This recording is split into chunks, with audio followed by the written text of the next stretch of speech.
Hello everybody, I'm Leora Sims. Welcome to my channel, and welcome to Season 3 of my Sims 4 Law and Order SVU series.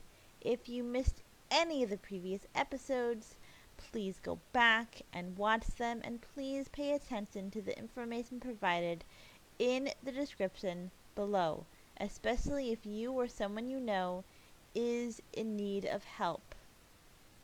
Before I get back into gameplay and storytelling today, I'm going to briefly talk about bullying. I want you to know that there is life after bullying. If you are being bullied as a child, the best thing to do is to tell someone and to go to counseling and become a wonderful, successful member of your community as an adult. Because the bullying will pass, and violence is never ever the answer. And violence would only make a situation worse, not better. In this season, I will be talking, I believe, a lot about bullying. Because bullying does affect your self-esteem. I remember several videos ago, I said that someone asked me how I wound up in an abusive relationship when I came from a good home.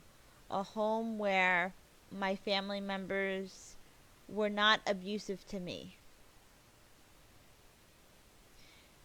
My family was not abusive to me, but that doesn't mean that other people outside of my family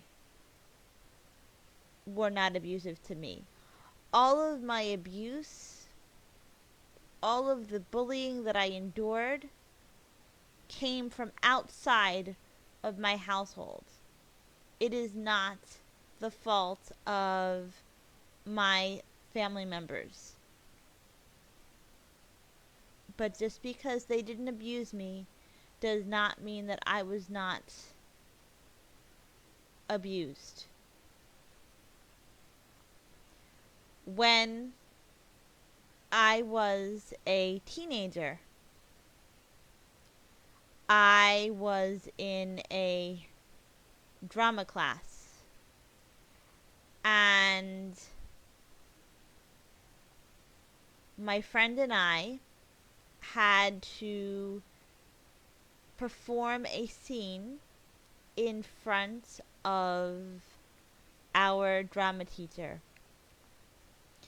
We prepared the scene for about a week, and we got up there. I was a little bit nervous because my acting partner seemed a little bit nervous, and I was nervous that she forgot her lines. And I was right. She did forget her lines. So I was trying to carry her. I was saying anything I could in front of my teacher and 25 students to jog my acting partner's memory so that she would remember her lines. Eventually, my drama teacher, who was sitting right in front, said, "Stop," and proceeded to say how horrible the performance was. She then looked directly at me and said, I expected more from you. I felt very bad, but then she continued. She told me that throughout the whole scene, I was not moving, and went on and on about how terrible it was and how disappointed she was in me. And I was embarrassed, so I moved my hands. I guess I wanted to cover my face or something, but I moved my hands, and my drama teacher said, "She moved. It's a miracle. You were like a quadriplegic, or you are like a quadriplegic." And she turned to my acting partner, and she asked my acting partner, "Do you know what a quadriplegic is? Do you know what a quadriplegic means? It means someone who doesn't move."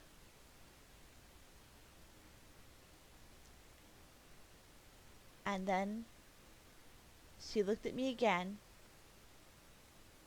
and she said, "Have I humiliated you enough?"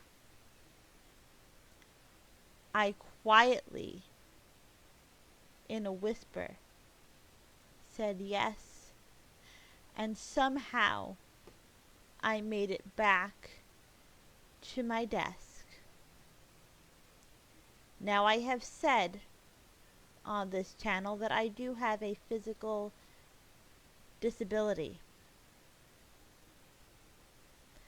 and my drama teacher knew that.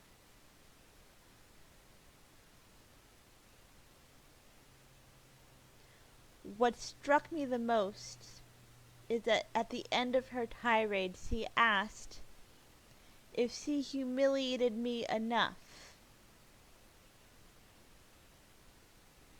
That was like a slap in my face, because yes, I was humiliated before, but when she asked the question, "Have I humiliated you enough?" I knew that humiliating me was her intention. You know, sometimes people say things and they don't mean them. And sometimes people hurt your feelings unintentionally because they don't realize what they're saying. But I knew that she had intention. And I didn't cry in front of students. And I didn't cry in front of other teachers. And by the way, there were 25 students in the room besides myself and my acting partner. I went home and I cried. And I said that I wanted to be normal. I just wanted to be normal.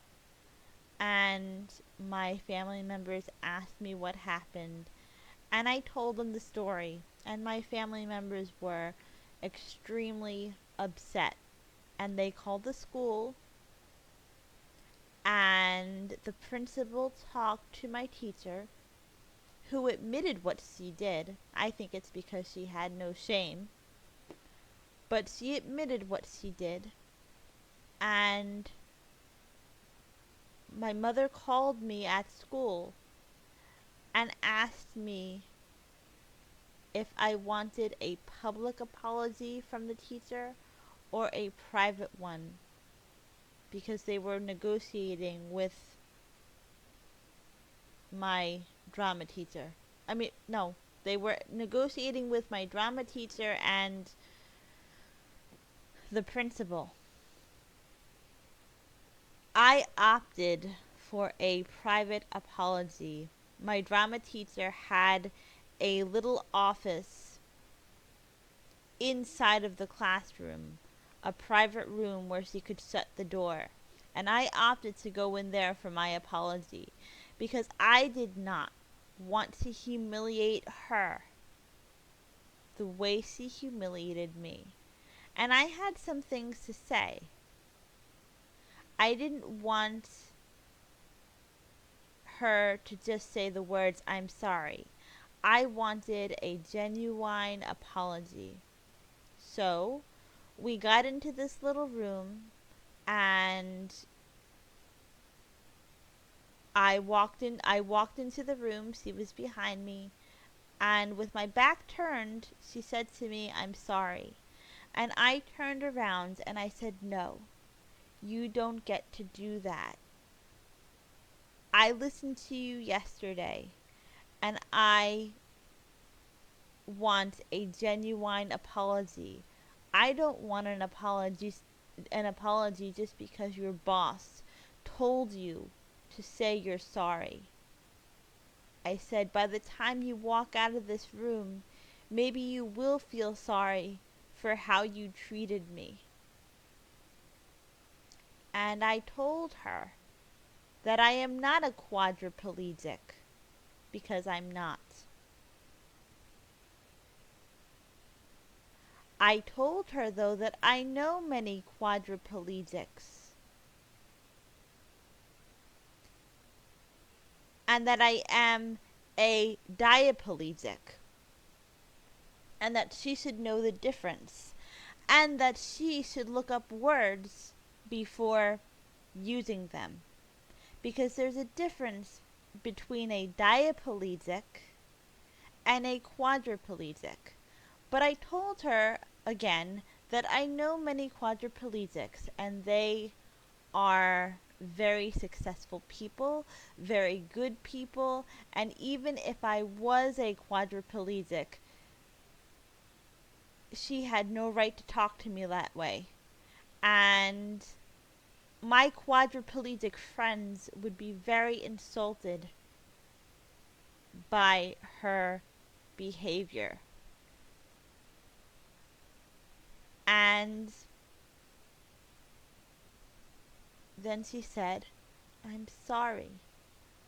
And it sounded genuine. So I walked out and I let it go. Well, I didn't quite let it go. I let it go for her. I carried it around with me, and I'll talk about that in another video. I carried it around for many years, actually. Because what happens to you in your childhood does have an effect on you into adulthood. It does. Bullying can have an effect on you. But I am a better person than this drama teacher.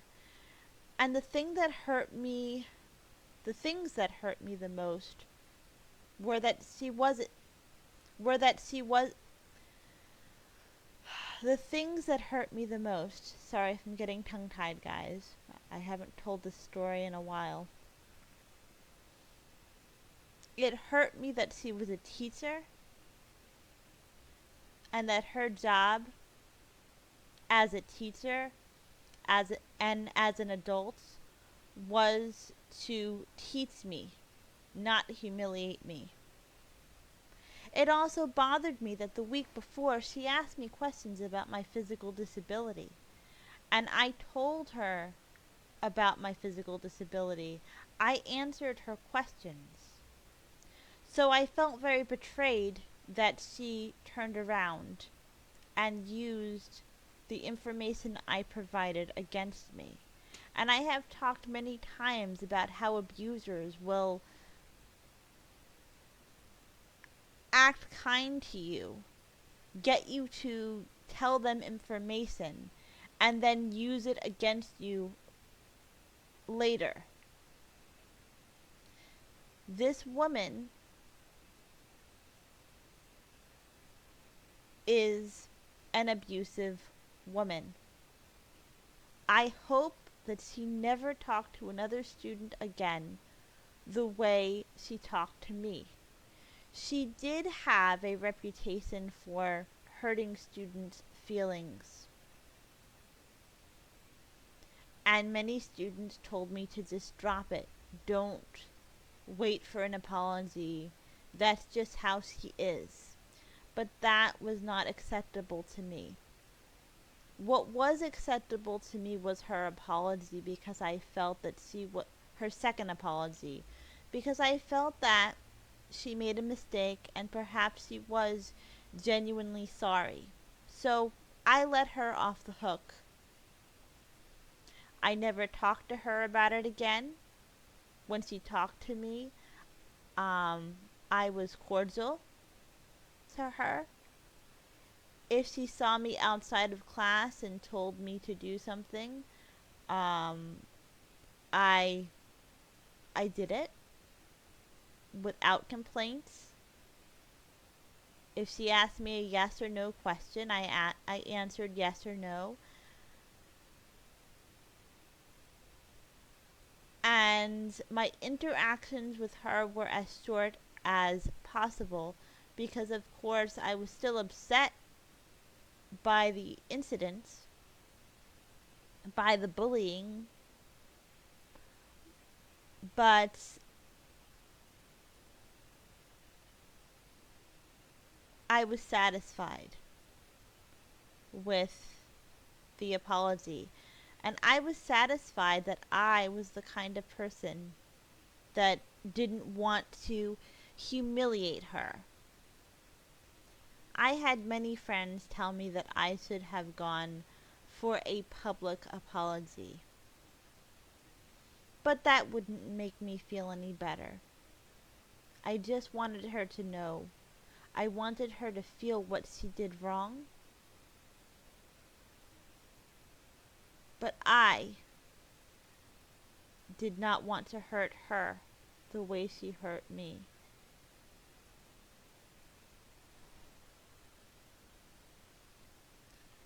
Thank you so much for listening, and I will be back with gameplay.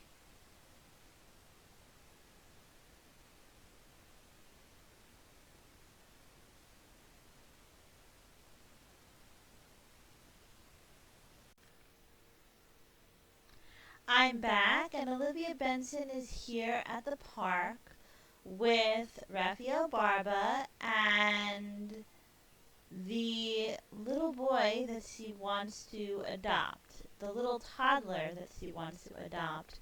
She found Noah while working. He was a neglected toddler, and nothing hurts Olivia more than to see a child in distress. She got very attached to him, and she's now taking care of him. And Raphael is just getting to know Noah today. I did play some sim days off camera, quite a bit of them, or quite a few of them.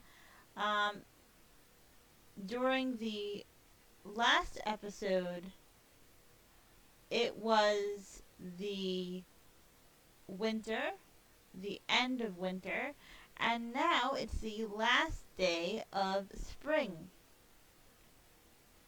You can probably guess why I played so many days off camera, but I won't tell you. You'll find that out for sure in the next episode. There will not be an episode on December the 25th, and there will not be an episode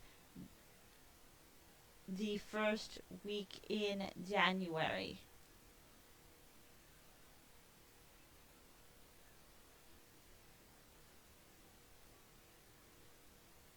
Olivia has been battling being sick for several days.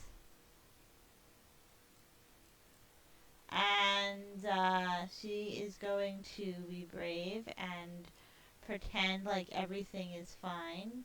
But it looks like Raphael may be concerned.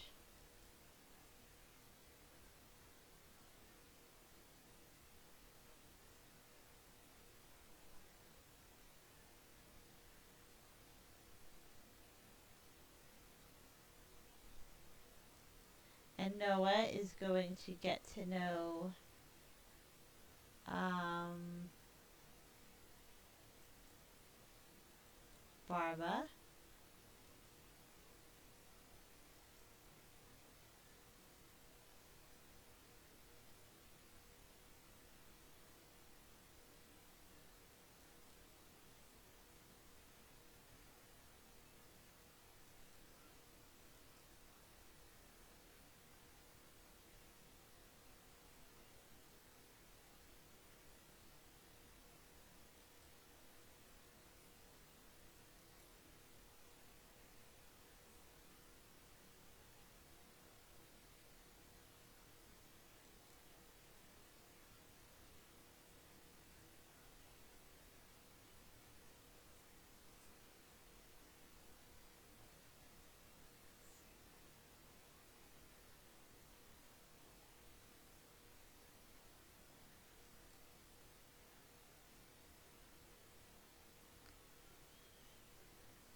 Okay, Noah is going to follow Barba.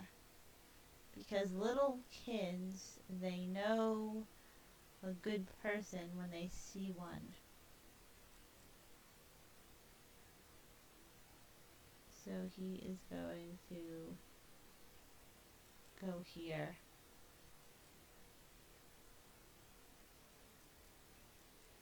Oh, look at that. I think Barbara is going to play some basketball in a suit.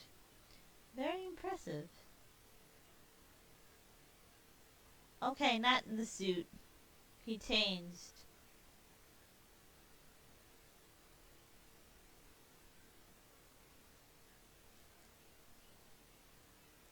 Talk to stranger.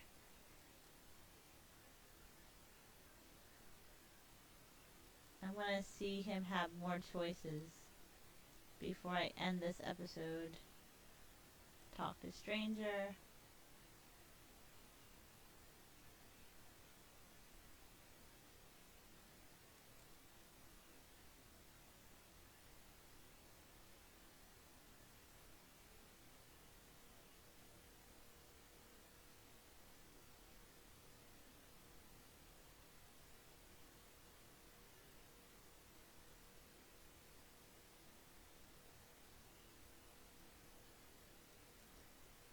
Okay, Noah. So you're going to ask Barbara to comfort you, and then you're going to ask Barbara to go up.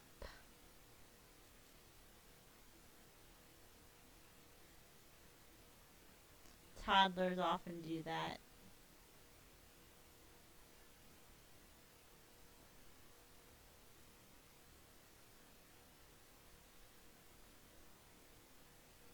Okay, we're gonna try this again.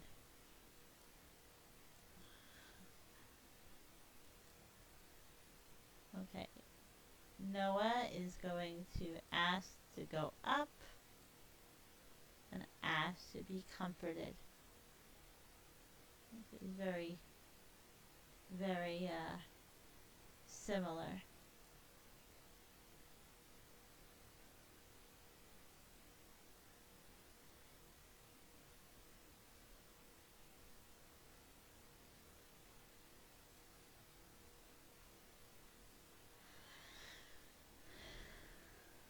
Aww.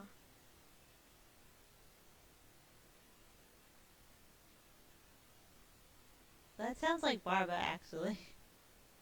Because, he's a little awkward around kids. He really hasn't been around them much. He's going to ask to be picked up. And hopefully Barbara will do it. even though it's awkward. Aww.